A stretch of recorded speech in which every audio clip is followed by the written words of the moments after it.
Sara.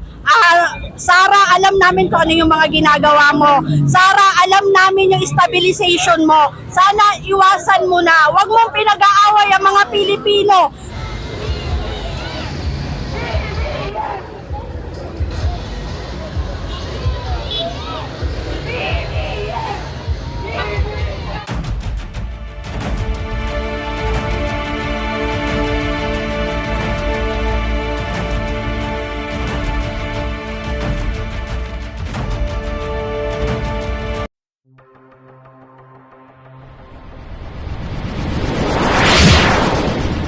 Trupang Ilonggo, Please subscribe subscribe and like. and share.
alagaan natin siya at laging sinubayaan ang mga tao. Hindi maganda tumitiro sa kanya. Kailangan natin ipaglaban. Mami, malapit na po ang eleksyon. Ano po ang nasa isip natin ngayon? Siyempre, yung alyansa nandiyan na po. Pero sana po, vote for the po tayo. Siyempre, natin siyang gabayan at maglaban siya. Dahil siya lang talaga yung Pangulong. Marunong talaga siya umintindi lalo sa mga mahihirap. Nakakaunawa siya. Kaya kailangan natin siyang alagaan siya mabuti. Huwag natin pabayaan. At makajus siya talaga. Kaya tayo laging bibigyan. Ano po, kayo naman po, bakit po BBM or President Bongbong Marcos ang inyong sinusuportahan? BBM lang ang magbibigay ng pag-asa sa Pilipinas. Si BBM lang ang magbibigay ng kaunlaran sa Pilipinas. Si BBM lang lahat ang makakagawa dahil siya ang may puso. Siya ay ang nagtunay na nagmamahal sa mga Pilipino. Mahirap, mayaman, pantay-pantay.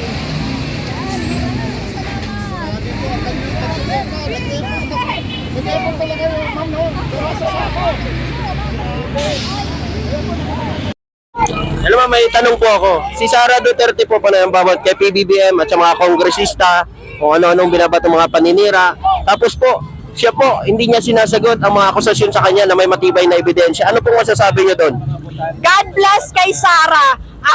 Sara, alam namin kung ano yung mga ginagawa mo. Sara, alam namin yung stabilization mo. Sana iwasan mo na. Huwag mong pinag-aaway ang mga Pilipino sapagkat ang mga Pilipino ay mga taga-Pilipinas. Kung hindi mo mahal ang mga Pilipino, huwag mo kaming sisirain. Kung gusto mong sirain ang sarili mo, huwag mo kaming idamay. Ano masasabi niyo doon sa mga akusasyon sa kanya na hanggang ngayon hindi niya sinasagot? Dapat sagutin mo na, Sara. Yun ang pagbigyan mo ng pansin. Huwag kaming mga Pilipino. Sagutin mo ng tama kung ano yung akusa sa'yo. Dahil habang nananahimik ka, talagang tumatatak sa isip namin na pawang totoo yung mga haka-haka para sa'yo. Parang awa mo na sa aming mga Pilipino. Palayain mo kami. So, ibig sabihin, pabor kayo na ma-impeach si Sara Duterte? Yes! Yes, yes!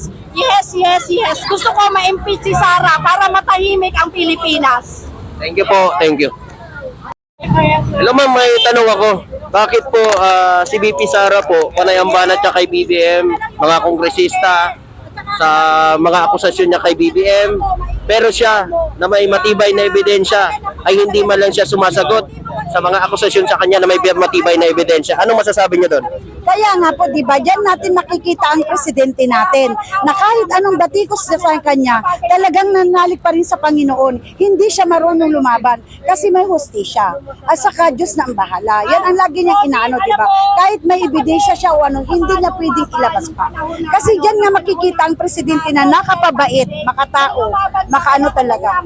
Kahit yan yung sinasabi nila, mag-ama na yan, talagang hindi talaga ano yan sila.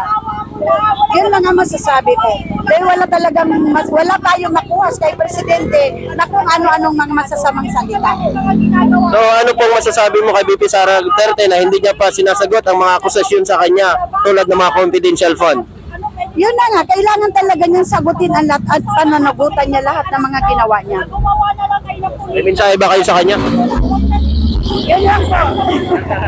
Thank you po, thank you.